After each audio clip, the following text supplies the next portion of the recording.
morning guys, welcome back my YouTube channel Buhay Probinsya. Yan, for today's video, yung update ko kayo sa mga na-pruning ko noon last week. Ito na yung result. Ayan o. Yan. Malaki na siya. Yan yung na-pruning ko. Yung akala ko patay na yan kasi nanilaw na yan. So tinanggal ko yung mga dahon na patay. Then pinagtatanggalan ko yung talbos. Kaya yan, nagbigay siya ng bunga today. Ayan o. Yan. Patola yan. Yan o. So ngayon, ito pa siya o. Yan. Ayan yung tinatawag natin pruning. Yan. May mga bunga na sila. Ayan o. Yan. Ang tawag niyan ay pruning. Nagbabawas tayo ng mga dahon. Tinatanggal natin yung yung mga patay.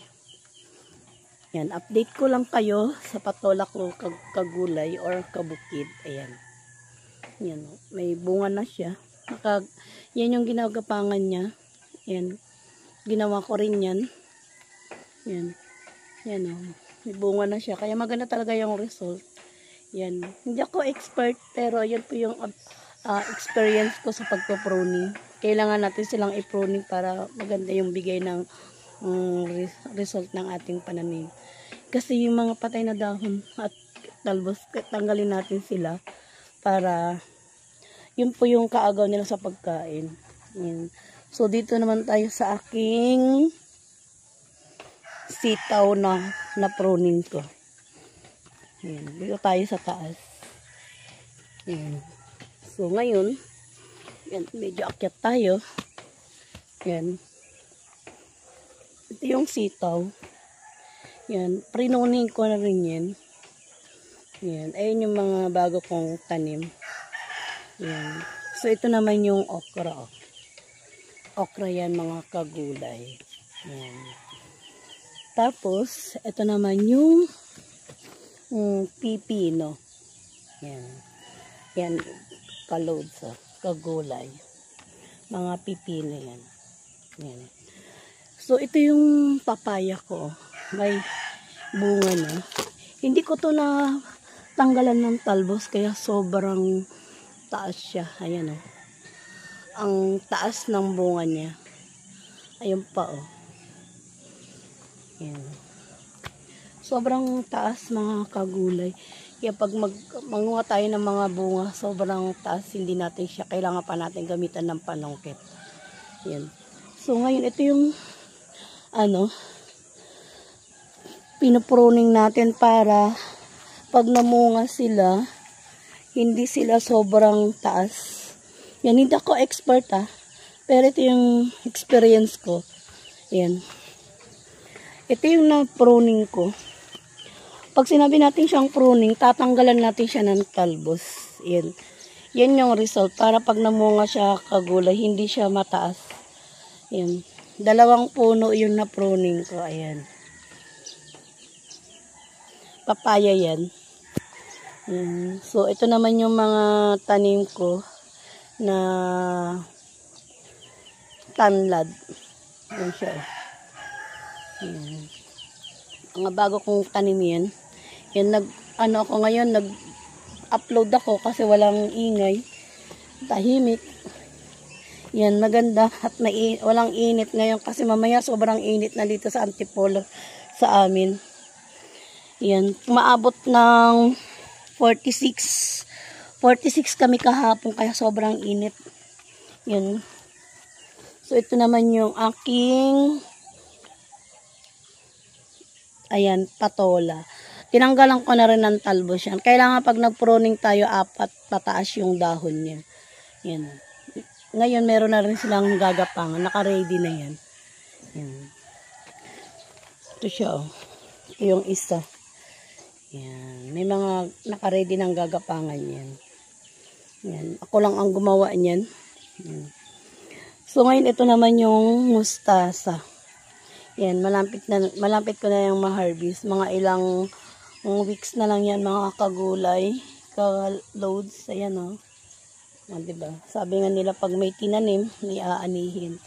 Ito yung buhay probinsya. Yan, kailangan diskarte lang kung saan yung pagtatanim. Yan, o. Yan. So, ito pa, o. Yan. Malapit na natin mapakinabangan yan. Baka weeks na lang or sunod na linggo, pwede na natin silang ma-harvest. Yan. So, hanggang dito na lang muna ang update ko na to. Yan. Huwag natin kalimutan mag-like, mag-share, at mag-iwan ng comment. Yan, kay Jovelyn Buhay Probinsya. Yan, thank you sa lahat, at nakarating na naman tayo sa dulo ng aking video. So, ngayon, hindi pa mawawala yung shoutout ngayon. So, shoutout tayo kay Mami Macho, kay B-Boy TV, then kay Joan Channel TV, kay Philkins Adventure, yan, kay Nanay Corazon Tulisog, yan, kay Unilyn Linda. Shout out po. So, hanggang dito na lang muna ang vlog ko na to. So, ingat po tayo sa lahat. Thank you. Salamat. Thank you for watching. Morning guys. Welcome back my YouTube channel. Buhay Probinsya. Yan. For today's video, yung update ko kayo sa mga na-pruning ko noon last week. Ito na yung result. Ayan o. Yan. Malaki na siya. Yan yung na-pruning ko. Yung akala ko patay na yan kasi nanilaw na yan. So, tinanggal ko yung mga dahon na patay. Then, pinagtatanggalan ko yung talbos. Kaya yan, nagbigay siya ng bunga today. Ayan o. Yan. Patola yan. Yan o. So, ngayon, ito pa siya o. Yan. Ayan yung tinatawag natin pruning. Yan. May mga bunga na sila. Ayan o. Yan. Ang tawag niyan ay pruning. Nagbabawas tayo ng mga dahon. Tinatanggal natin yung yung mga patay. Yan. Update ko lang kayo sa patola ko kagulay or kabukid. Ayan. Yan o. May bunga na siya. Yan yung ginagapangan niya. Yan. Ginawa ko rin yan. Yan. Yan o. May bunga na siya. Kaya maganda talaga yung result. Yan. Hindi ako expert, pero yan po yung experience ko sa pagpo-pruning. Kailangan natin silang i-pruning para maganda yung bigay ng result ng ating pananim. Kasi yung mga patay na dahon at talbos, tanggalin natin sila para yun po yung kaagaw nila sa pagkain. Yan. So, dito naman tayo sa aking sitaw na pruning ko. Yan. Dito tayo sa taas. Yan. So, ngayon, yan, medyo akyat tayo. Yan. Ito yung sitaw. Yan. Prinuning ko na rin yan. Yan. Ayun yung mga bago kong tanim. Yan. So, ito naman yung okra. Okra yan, mga kagulay. Yan. Tapos, ito naman yung pipino. Yan. Yan. Kalod sa kagulay. Mga pipino yan. Yan. So, ito yung papaya ko. May bunga na. Hindi ko to na tanggalan ng talbos, kaya sobrang taas siya. Ayan o. Ang taas ng bunga niya. Ayun pa o. Yan. Sobrang taas, mga kagulay. Kaya pag manguha tayo ng mga bunga, sobrang taas, hindi natin siya, kailangan pa natin gamitan ng panungkit. Yan. So ngayon, ito yung pinupruning natin para pag namunga sila, hindi sila sobrang taas. Yan, hindi ako expert pero ito yung experience ko. Yan. Ito yung na-pruning ko.